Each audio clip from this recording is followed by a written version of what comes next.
दूसरा point note करिए, जिस समय औरंगजेब से मिलने के लिए शिवाजी महाराज पहुंचे थे, औरंगजेब ने छल किया था। उसके छल से बचकर शिवाजी महाराज अगर सबसे पहले कहीं गए थे तो मथुरा गए थे।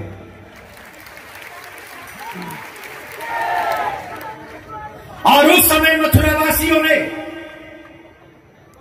शिवाजी महाराज के साथ खड़े होकर धर्म की रक्षा के लिए उनको वचन दिया था। अगर छत्रपति शिवाजी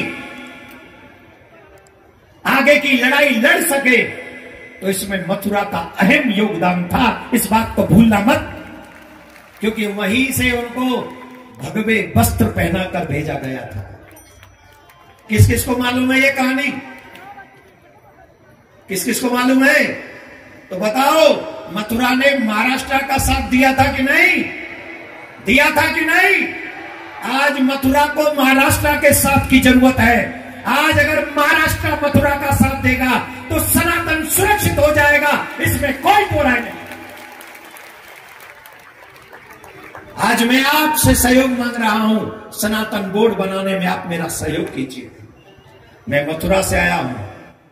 विट्ठल का नाम वसुदेव है, वसुदेव नंदन है, देवकी नंदन है, और इस शरीर का नाम भी देवकी नंदन है।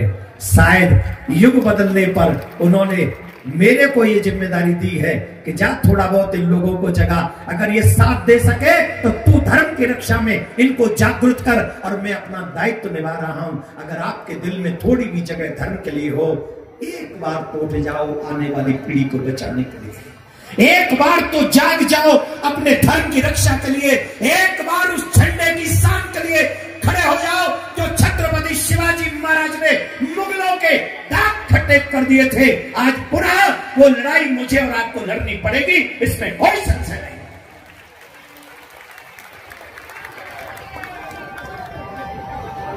आज एक बार फिर महाराष्ट्र की जरूरत पूरे विश्व को है। अगर आप लोग इकट्ठे हुए, आप सच मानिए, सनातन सुरक्षित होगा। और हमें कोई ऐसी चीज तो नहीं मांग रहे जो हमसे पहले किसी को दी नहीं गई हो। संविधान में आजादी के बाद 1954 में वक्फ बना के दिया गया। वो वक्फ न जो पाकिस्तान में है, न बांग्लादेश में है, न अफगानिस्तान में है, किसी भी मुस्लिम कंट्री में वक्फ नहीं है, लेकिन हिंदुस्तान में वक्फ है। आई डोंट केयर है या नहीं, हमें उससे भी कोई मतलब नहीं। लेकिन सच बताओ, जब हिंदुस्तान में वक्फ बोर्ड हो सकता है तो हिंदुस्तान में सनातन बोर्ड होना चाहिए कि नहीं होना चाहिए? धीरे बोलोगे तो कुछ नहीं होना चाहिए। जाओ बैठो अपने घर, कोई नहीं सुनने वाला तुम्हारी। बोलो, सनातन बोर्ड होना चाहिए कि नहीं? एक और बात कह के जहां पे आप और ज्यादा जल जाएंगे, हमारे मंदिर सरकार के अंदर है। तिरुपति बालाजी हमारे भारत का सबसे बड़ा मंदिर है, जिसके मंदिर के भगवान के भोग में मिलावट की गई, पशुओं की चर्बी तक खिलाई गई, भगवान को भोग लगाई गई, और वहां से हजारों करोड़ सरकार ले जाती है, और हमारे हिंदू बच्चों के काम नहीं आती है। अगर सनातन बोर्ड बना तो हम आपको विश्वास दिलाते हैं, हमारी परंपराएं पुनः जागृत हो जाएंगी, और हमारे निर्धन लोग कभी धर्म परिवर्तन नहीं करेंगे। पूरा सनातन जगत उनकी साथ खड़ा होगा और उनकी रक्षा करेगा, उनको बचाएगा। अब हम आपसे पूछते हैं, बताओ सनातन बोर्ड बनना चाहिए कि नहीं? अब बताओ, किस किस को लगता है बनना चाहिए? हाथ उठा के बताओ, हाथ उठा के बताओ। हाथ नहीं उठाओगे तो हम नहीं माने। हिंदू तो हो। मैं तो सभी लोगों से एक बात कहूंगा, अच्छा महीना मानते, लेकिन बताइए, किसी भी हिंदू ने यह कहा है कि रमजान के महीने में हम तुम्हारी गली में आके काम करेंगे, हम तुम्हारे मोहल्ले में ये काम करेंगे? हम तुम्हें रमजान में डिस्टर्ब करेंगे या तुम्हें रमजान की पूजा पद्धति में हमें भी भागीदार बनाओ, कभी किसी हिंदू ने कहा है? बोलो कहा है? नहीं कहा।